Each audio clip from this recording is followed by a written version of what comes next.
हरे कृष्णा। उड़ीसा के बालासोर में हुआ ट्रेन एक्सीडेंट, जिससे सभी लोगों और देशों को सहानुभूति है और होनी भी चाहिए। लेकिन इस घटना के कारण कुछ लोग रेल मंत्री के इस्तीफे की मांग कर रहे हैं कि रेल मंत्री को इस्तीफा देना चाहिए। इस दुखद घटना को भारत विरोधी तत्वों ने, भारत विरोधी मीडिया ने एक ऐसे मौके के रूप में लिया है जिससे वो भारत का मजाक उड़ा सके, नीचा दिखा सके। प्रॉपर इन्वेस्टिगेशन से घटना के कारणों का पता चलना चाहिए कि वो ह्यूमन एरर थी या कुछ और भविष्य के लिए इन गलतियों से हमें सीख भी अवश्य लेनी चाहिए। हम यहाँ पर कोई जस्टिफिकेशन नहीं दे रहे, लेकिन इस एक्सीडेंट के कारण हमारे देश और रेलवे की निंदा करना वेस्टर्न मीडिया की वही पुरानी बीमारी है जिसके कारण सनातन धर्म सहित हर चीज जो भारतीय है वो बुरी है, कमतर है, गलत है।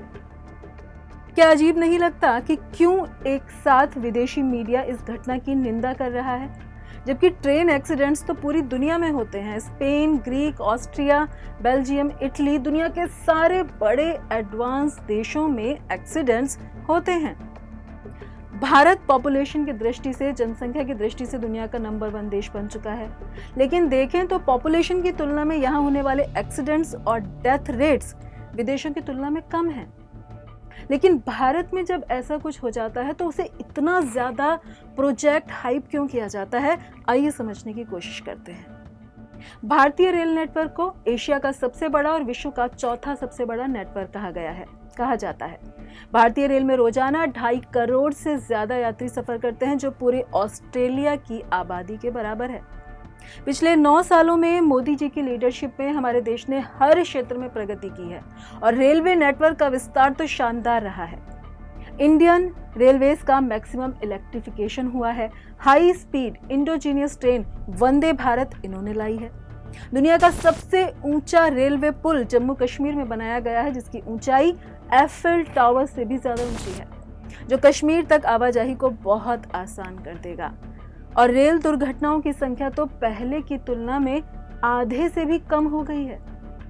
हमें बहुत दुख है कि 275 दिवंगत आत्माओं ने शरीर त्यागा और उनके लिए हम भगवान से प्रार्थना करते हैं। रेल मंत्री अश्विनी वैष्णव जी ने अपनी जिम्मेदारियों से विमुख ना होकर 12 घंटों में उस रूट को फिर से नॉर्मल करवा के उसे शुरू करवा दिया और लगातार तब से राहत कार्यों में लगे हुए हैं, जिसके लिए हमें उनकी सराहना तो अवश्य करनी चाहिए। Morgan Stanley American multinational investment bank है। इनके 41 देशों में ऑफिस हैं। दुनिया भर में 80,000 से ज्यादा एम्प्लॉइज हैं, जो आए दिन किसी न किसी देश की इकोनॉमी, इन्वेस्टमेंट पर रिपोर्ट्स निकालते रहते हैं, जिसकी बहुत वैल्यू होती है, जिसे सुनकर ही बहुत से ग्लोबल इन्वेस्टर्स अलग अलग देशों में अपना इन्वेस्टमेंट करते हैं। तो इसी मॉर्गन स्टानली ने हाल ही में एक रिपोर्ट निकाली कि कैसे 10 साल से भी कम के समय में भारत ट्रांसफॉर्म हुआ है। रिपोर्ट के अनुसार 2014 में भारत विश्व की 10th लार्जेस्ट इकोनॉमी था, तो आज 2023 में ये 5th लार्जेस्ट इकोनॉमी बन चुका है। रिपोर्ट में 10 मेजर चेंजेस के बारे में बताया गया है जो 9 सालों में मोदी जी की सरकार ने किए। मैन्युफैक्चरिंग बढ़ाने के लिए Atmanirbhar Bharat, make in India, digitalise करने के लिए डिजिटल इंडिया, टैक्स के इम्प्रूवमेंट के लिए जीएसटी, डिजिटल पेमेंट बढ़ाने के लिए यूपीआई को लॉन्च किया गया और गरीब लोगों तक सब्सिडी पहुंचाने के लिए जन धन अकाउंट लाए और बहुत कुछ। रिपोर्ट में कहा गया है कि ये भारत 2013 के भारत से बिल्कुल अलग है। लिखा है रिपोर्ट में, जाकर आप पढ़ सकते हैं।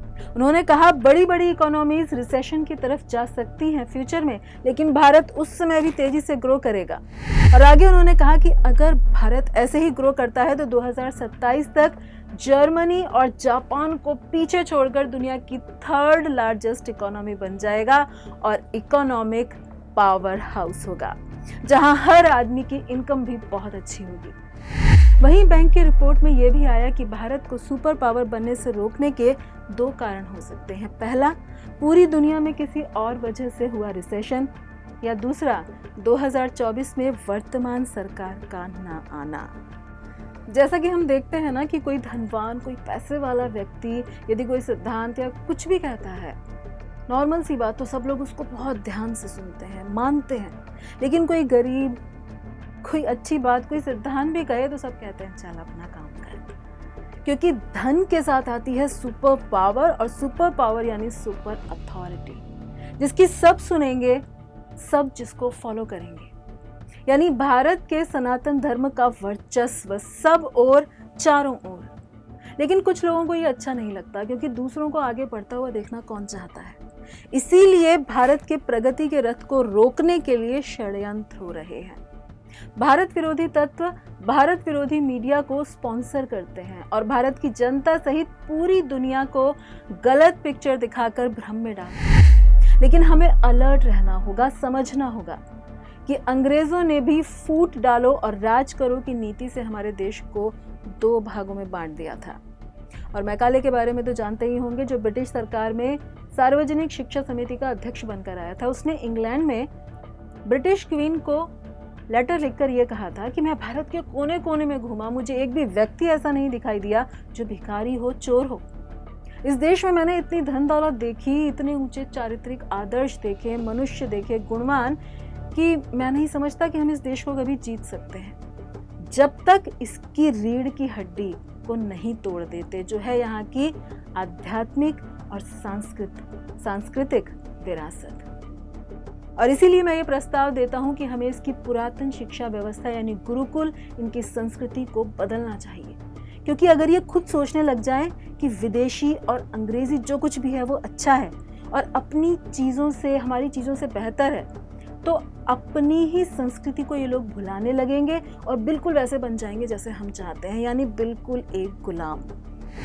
उसके पश्चात उसने इस पर काम करते हुए 2 फरवरी 1835 को मिनट्स बनाकर अपना स्मरण पत्र प्रस्तुत किया, जिन्हें उसकी नीतियों के रूप में बाद में वैसे ही लागू किया गया। तो सच में उन्होंने ऐसा किया, और फिर समय ऐसा आया कि विदेशी वस्तुएं पहनने में हमें गर्व होने लगा, अपनी संस्कृति ओछी, संस्कार ढोंग और सभ्यता दिखावा लगने लगी, और इसीलिए वो हम पर 200 साल तक राज कर पाए।